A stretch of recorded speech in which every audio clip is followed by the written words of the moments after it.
আমরা সব ভাই সাহেবদের এখানে নিয়ে উহুদের ময়দানে এসেছি। সৈয়দানা আমির হামজা রাদিয়াল্লাহু তাআলা আনহুর সৈয়দানাদের জিয়ারত করতে এসেছি। আর এইটাই সেই পাহাড় যেখান থেকে আল্লাহর নবী সাহাবা ইকরাম দেখারে নামার জন্য মানা করেছিল।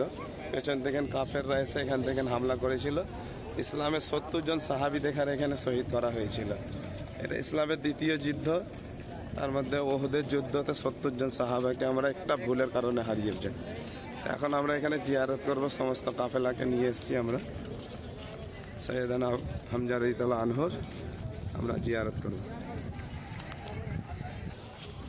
এত সহজে পাইনি, এত সাহাবায়ে কেরাম ইসলামের জন্য